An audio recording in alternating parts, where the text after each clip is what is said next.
Hello and welcome to the programme which looks at the Holy Land. I am Paul Calvert. Psalm chapter 1 verse 3 from the New King James Bible says this: He shall be like a tree planted by the rivers of water, that brings forth its fruit in its season, whose leaf also shall not wither, and whatever he does shall prosper. I'm with Gidon Ariel from Root Source. Now Gidon, what is Root Source? Root Source is a website, but mostly it's an organization, and I would say even a movement of Christians and Jews reaching out to be friends with each other. And primarily, the organization runs a program of authentic Jews, Orthodox Jews from Israel, teaching Christians who want to learn from those Jews who want to teach them. When we started and why we started? We started Root Source about 7 or 8 years ago. And that we is me. I'm Gidon Ariel, an Orthodox Israeli Jew. I was born in New York, but I moved to Israel during high school. And my friend and colleague and partner, Bob Odell. Bob Odell is an evangelical Christian, born and still living in Austin, Texas. Actually, I think he was born in Florida, but, America. And we met on the walls of Jerusalem near the Jaffa Gate about 7 or 8 years ago, where I shared with the group that Bob was a member of my vision of teaching Christians over the internet the Jewish sources that are the roots of their Christian faith. And the group, when they heard that, they said, wow. And Bob approached me afterwards and said, I want to be your first student, and I'd love to be your partner as well. And it's been a wild ride ever since then. Was there a need for Christians to understand more about the Jewish life and culture? Was there a need for Christians to understand more about Jewish life and culture? I think definitely so. I think that there's a billion Christians today. Everybody's running their own, doing their own thing. And they seem to be pretty happy. But I really think that if they want to have a great relationship with Jesus, which is the way that I see most evangelical Christians, that's their main point in life, then they have to understand him better. If I want to have a relationship with my girlfriend, for example, or let's say a woman wants to have a relationship with somebody who's a real Arsenal fan, is that the right kind of a real football fan, but she knows nothing about football, or actually she thinks, oh yeah, football, I know, that's the game that you have this long piece of wood that you hit balls with, right? Like she's completely clueless about what football is. So how much of a relationship could she have with her boyfriend who loves football? She's got to learn a little bit something about it, and she might even really love it. So if she doesn't love it, okay, so maybe this isn't the right guy for you. But if you really love Jesus, if I can come out of that metaphor, then you want to learn about him. And Jesus was an Orthodox Jew living in a Jewish community in the land of Israel 2,000 years ago, studying God's Torah.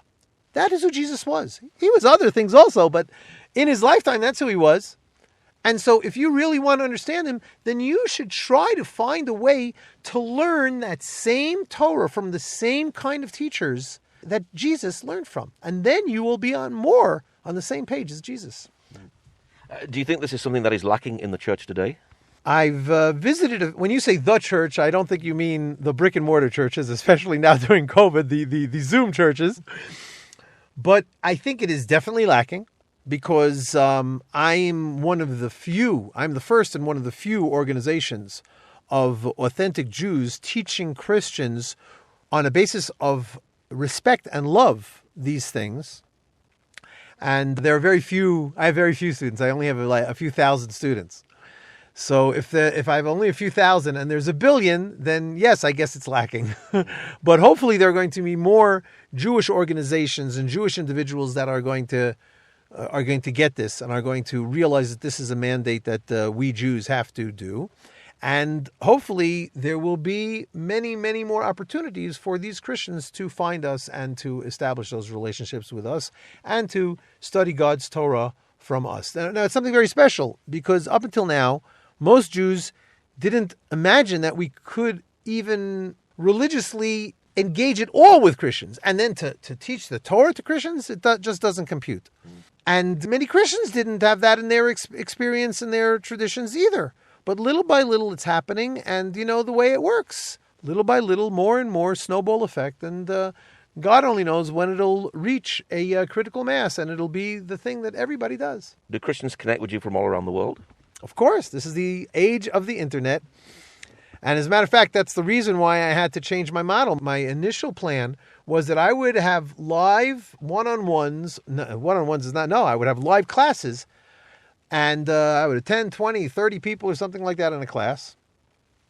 But when I saw that I had people who were very interested in from the Philippines and from England and from New York and from California and from Hawaii, basically every single time zone on Earth.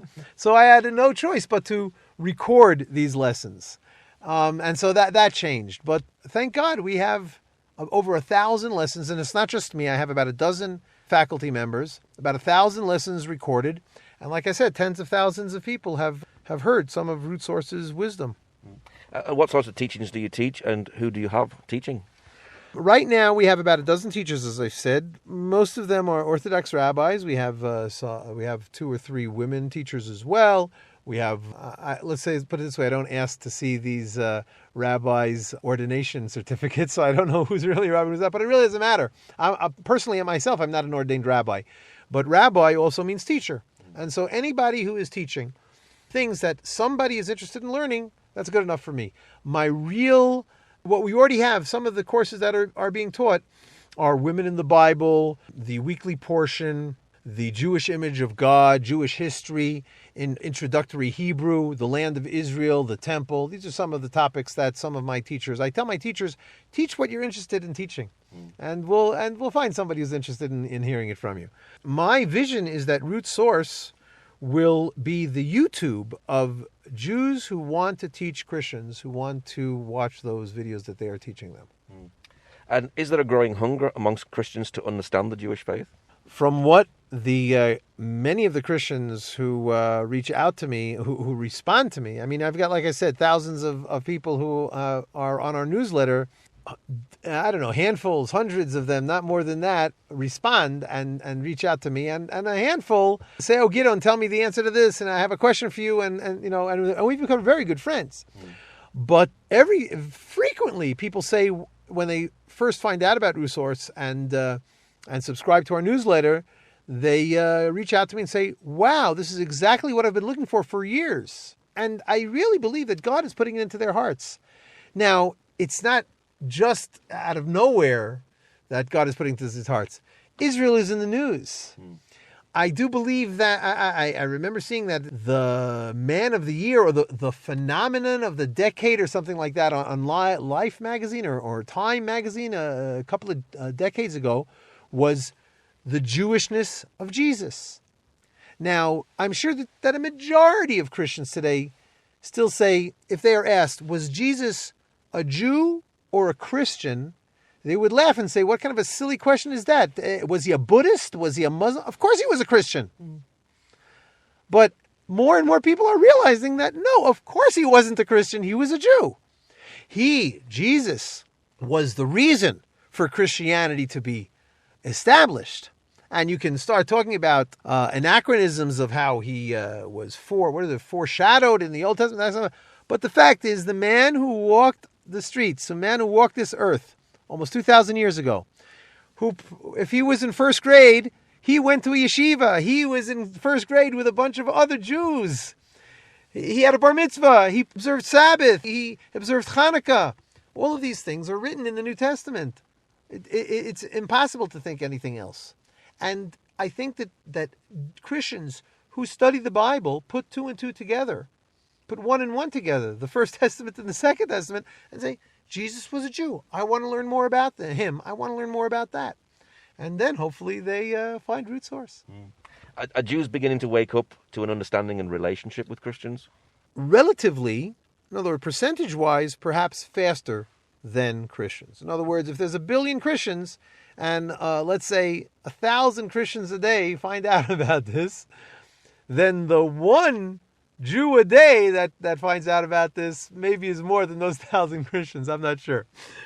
But it's a much, much slower a thing, because today you can have a Christian who is unfamiliar with the Jewish Christian history, which means that they don't know how terrible that history was.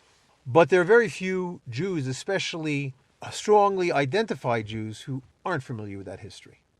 And so it's a lot harder for a Jew to say, you know what, I'm going to cross that Rubicon and I'm going to reach out and engage with that Christian or any Christian. I mean, think about it. We're meeting now in Hebron, and I live not far from here in a small Jewish community. Most of the people in my community are scared of Arabs, are scared of Muslims. They're afraid that person might be a terrorist and might want to kill me. And so they have zero Muslim friends, even though there are hundreds of thousands of Muslims who live within a half-hour radius of them. But once they think, wow, that Muslim is a child of God, he's established in God's image, maybe there's somebody who I have something in common with and I can talk about. I don't only have to talk about how you killed my friend's mother. And pardon the comparison, but Christians for Jews, for most strongly identified Jews, it's the same thing, because they remember the horrible history of Jews and Christians. And so that's why it's a lot harder for Jews to do. But like I said, I see that as my mandate to reach out to Jews. It's going to be a lot harder. It's not going to be as easy as just throwing up a website, but to reach out to Jews and tell them, make a tentative step, make a friend of a Christian based on mutual respect, and then you will find that it will ultimately be based on mutual love. Now, you've been connecting with Christians for many years. Did you receive opposition in the early days of doing this? From whom? From the Jewish side? Well, I'm also a little bit of a politician, so I know that you say things that you want to be heard and you don't say things that you don't necessarily want to be heard. So it was very, very slow for me to reveal my activities to my friends. Even my wife at first said, Gidon, what are you doing? Look, you grew up in New York. Even the Christians in New York were Jewish. I grew up in Kansas. I know what Christians are. And let me tell you, Gidon, you're wrong. The Christians, they're all A, B, C. Little by little, she realized, you know what? There are Christians. I've met some of your friends, Gidon, and they've become my true friends. And you realize that people are individuals. And just because there's a so-called general rule, some sort of prejudice, we'll try to break down those prejudices. And I'm not asking people to befriend Christians. I'm asking them to consider befriending individuals who happen to be Christians. And then try to be good friends with them and learn who they are. And maybe you'll say, wow, this is very interesting. And then you'll realize that even God wants you to do that. Are you excited at what God is doing? Does it sound like I am? Very excited. Look, I've been excited about what God is doing ever since I was a bar mitzvah, even earlier. I discovered that God is doing something in this world. He is bringing the Jewish people back to the land of Israel as he promised in the Bible. The Jewish people came up like a phoenix from the Holocaust. We were this close to being totally eradicated, and a mere 3 or 4 or 5 years later, we established a state that a mere 70 years later became one of the strongest states in the world. God is bringing these Jews back from 70 nations. Could you imagine? It's hard enough when I come home from school. It's hard enough for me to talk with my little sister. But can you imagine these people coming from all these different places, and we're establishing a state together? We're actually learning how to live together. That's a miracle in itself. So God is doing all of these things and more. And I really am excited that what I think is the last chapter in God's end times books. Other people have different last chapters. But I think that the last chapter in God's end time book is that the entire world will come to know him.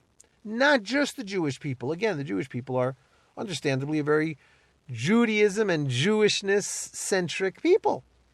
But they have to understand that God wrote in the Bible, all the people of the world will come to recognize me, to recognize God. And it is the Jewish people's responsibility and mandate to search out those people and to be the teachers of the world about the God of Abraham, Isaac, and Jacob. And God has put me, or even though I'm certainly not deserving, in a place, and I'm sure that within a mere few years, everybody will forget Gidon Ariel because there'll be such just more gigantic teachers doing this. But he put me in a place amongst one of the early adapters to this, and that's tremendously exciting. Imagine the person that's walking around and said, nobody ever remembers him, but he said, I invented email. You're going to be excited till the end of your days that you were there when it began. Okay, you didn't really know what you're doing, and today it isn't even close to what you thought of, but it was your idea. And so God put this idea into me, and I'm very, very excited. And meanwhile, I'm focusing on it. What's your prayer for the future? My prayer for the future is that God will bring about his wonderful end-time scenarios with as little of the negative ones as possible. And right now I'm seeing that's really happening. So I'm praying that more and more Christians will find out how important it is for them to engage with Jews on a basis of mutual respect, and especially how more Jews will recognize that they don't have to be afraid of Christians, they don't have to hate Christians, they don't have to only think about the history. We can't forget our history, but we have to build upon it. And if something negative happened, listen, the first time that I met my wife, it wasn't such a positive thing, but we came back together, and we are based upon also those negative things. And all the times that I fought with my sister when I was a kid, well, today we have a very loving relationship that wouldn't have been that relationship had it not been for those bad things. So I pray that the Jews will recognize that in spite of and together with, based upon, built upon those negative histories, we will build a much more positive, a divine future history between Jews and Christians and the entire world. And what's your website for people who'd like to know more? Oh, yes. That's root-source.com. Root Source. Nowadays, I always recommend people don't look for the website. Look for it on Google and find the website through Google. He's smarter than we are. That's www.root-source, like a minus sign, root-source. That's root as in tree and source as in water, root-source.com. Looking forward to seeing you there. Please send me a message there on Contact Us. Okay, Gidon, thank you very much. Thank you very much. Thank you for joining us today. Pray that God will move by his mighty power in the Holy Land and bring his peace.